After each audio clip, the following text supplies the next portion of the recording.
चले जाना। देखो न्यूमेरिकल्स का आज का बहुत ही इंपॉर्टेंट क्लास होगा ना। देखो ऐसे क्वेश्चंस बोर्ड एग्जाम में ज़्यादातर देखने को मिलेगा और इससे छत्तीसगढ़ बोर्ड में और यूपी बोर्ड में कई बार क्वेश्चन आए हुए हैं। एकदम सिंपल तरीके से उठा रहे हैं। सबसे पहले एकदम बेसिक वाला सवाल करेंगे, उसके बाद थोड़ा एडवांस में जाएंगे। तो जितने लोग सीख चुके हैं वो लोग ये कमेंट मत करना कि एकदम बेसिक से पढ़ा रहे हो, एडवांस में जाइए, वहाँ पर सीधा पेपर में आने लायक क्वेश्चन बताओ करके, ठीक। क्योंकि अभी भी कई लोगों का ऐसा है जो सवाल क्लियर नहीं हुआ है, इसलिए एकदम बेसिक से ही उठा रहे हैं। सबसे पहले छोटा वाला सवाल आएगा, उसके बाद थोड़ा सा पेपर तक के पहुँचेंगे। क्लियर। चलो ये पहला क्वेश्चन है, ए और बी के बीच तुल्य धारिता याद कीजिए। देखो ये हमारा ए पॉइंट है और ये बी पॉइंट। ए और बी के बीच हमें क्या निकालना है? तुल्य धारिता। तो चित्र तो अपने को दिया है, यहाँ पर मानना बस पड़ेगा। माना C1 बराबर क्या दिया है? 2 माइक्रोफेराड और C2 बराबर क्या दिया है? 2 माइक्रोफेराड है। इसको अपन C1 माने और इसको C2 माने। चाहे तो माना की जगह दिया है C1 बराबर C2 बराबर भी कर सकते हो।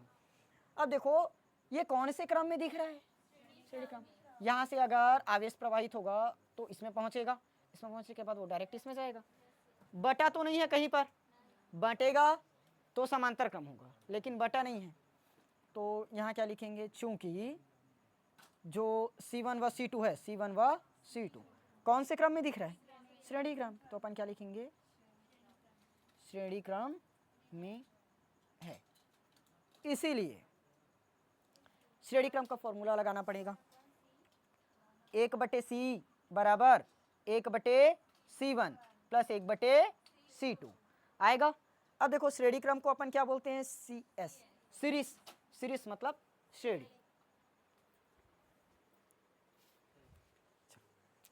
1/CS पुट करो, 1/C1 का मान 2 प्लस 1/2, 2/2 आएगा।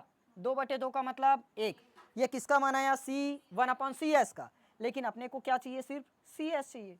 तो CS बराबर 1 ही आएगा आखिर। कितना आएगा? 1 माइक्रोफेराड। आ गया आंसर? समझ में आया कि नहीं आया? क्लियर। अब इस चित्र को हम लास्ट में ऐसे बना सकते हैं। बी और ये कितना आया इसका? 1 माइक्रोफेराड। ये वाला चित्र रिप्लेस हो गया डायरेक्ट इससे। समझ में आया? क्लियर हुआ? चलिए सेकंड नंबर का क्वेश्चन पर आते हैं। देखो ए से बी तक इसमें भी तुल्य धारिता निकालना है। फिर वही लिखेंगे, दिया है या माना C1 बराबर 2 माइक्रोफेराड, C2 बराबर में 2 माइक्रोफेराड।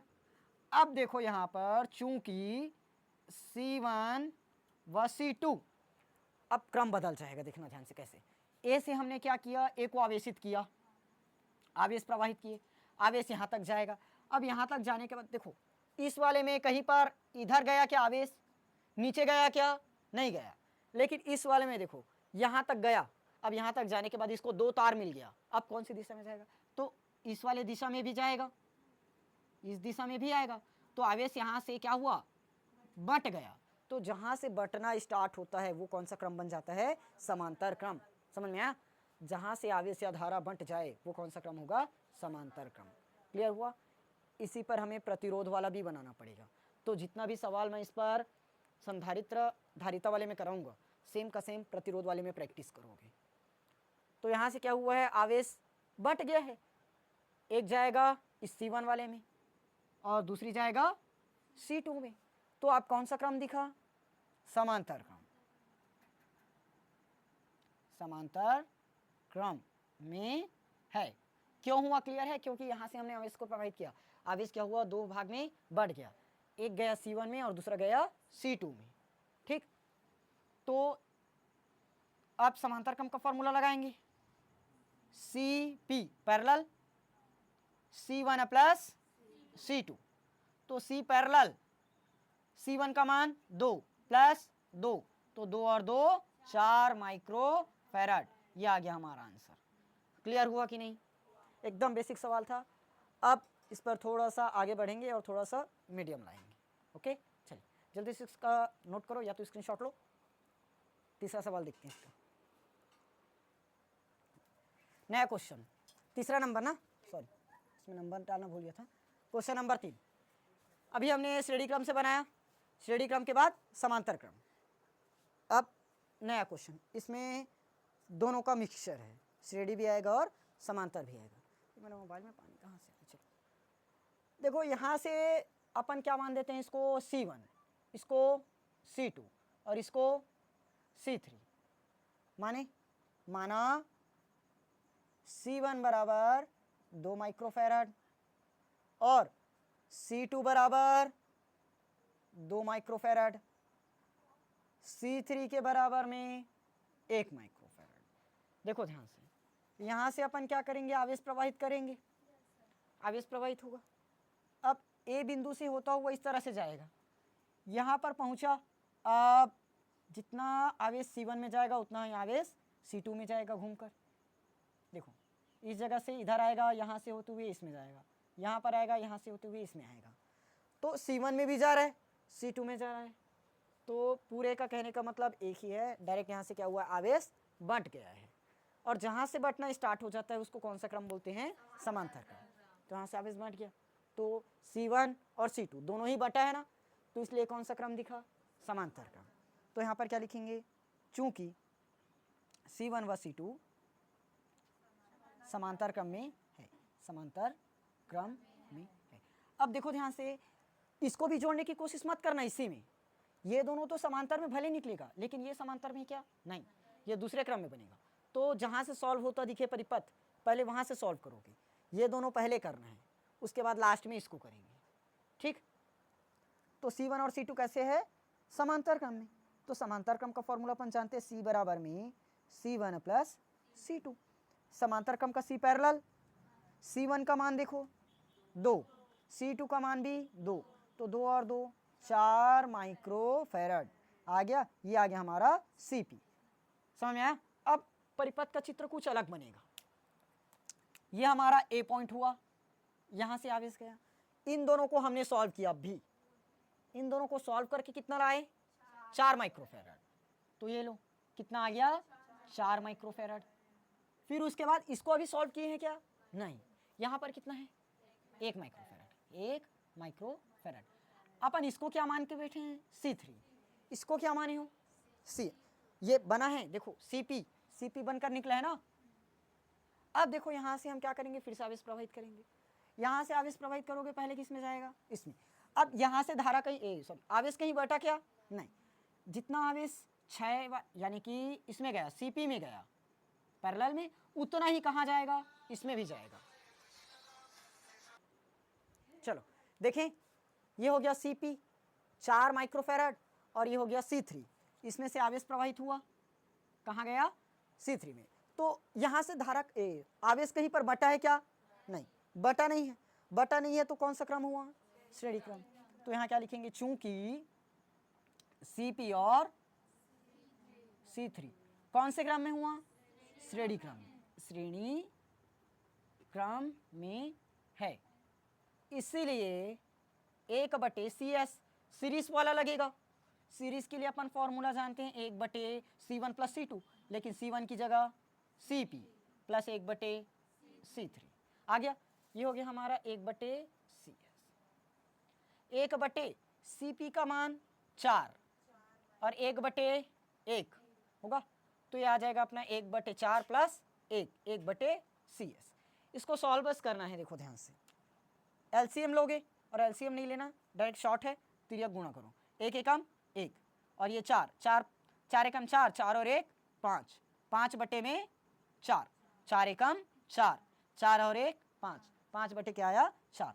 लेकिन अभी 1/CS मिला है अपने को, तो CS का मान चाहिए, तो इधर 1/CS किए, तो 1/CS था, CS/1 किए, तो 5/4 का 4/5 हो जाएगा, आया। इसको अगर सॉल्व करना चाहो तो कर सकते हो, 5 शून्य 0 5 8 40, 0.8 माइक्रोफैराड, समझ में आया। या तो ये भी आंसर रख सकते हो माइक्रोफैराड करके, या ये वाला आंसर ला सकते हो। समझ में आया कि नहीं आया, क्लियर है। देखो अगर इतना नहीं बनाना चाहते हो, यहीं से पता चल जाएगा, ये दोनों कौन सा क्रम दिख रहा है अपना, समांतर क्रम, और ये वाला कौन से क्रम में दिख रहा है, श्रेणी क्रम। तो समांतर क्रम के लिए अपन क्या जानते हैं, 1/2 सॉरी गलत, 2 + 2, ये हो गया हमारा समांतर क्रम का, हो गया। अब ये कौन से क्रम में जुड़ा है, श्रेणी क्रम। इन दोनों के साथ ही कैसे है, श्रेणी में, तो प्लस में क्या कर सकते हैं, 1/1 ऐसे बना सकते हो। ठीक, हाँ होगा। देखो यहाँ से अगर डायरेक्ट निकालोगे क्या होगा, 2 और 2 4, 4 और 1 जोड़ दोगे तब 5, इसीलिए बोल रहा हूँ ये दोनों समांतर क्रम में, उसके साथ ये कैसे जुड़ा, श्रेणी क्रम में।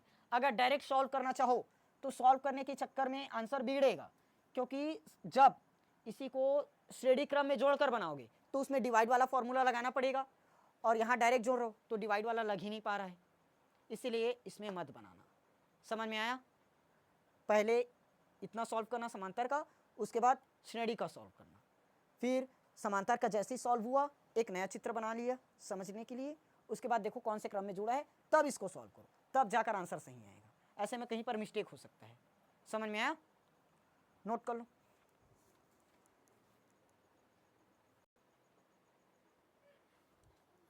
आज की इस क्लास का लास्ट क्वेश्चन है, देखो चौथा, देखना ध्यान से। फिर से ए और बी के बीच तुल्य धारिता ज्ञात करनी है। ए से हम आवेश प्रवाहित करेंगे। अब बताओ यहाँ से क्या होगा, आवेश बंटेगा, इसको माने C1, ये C2 और ये C3।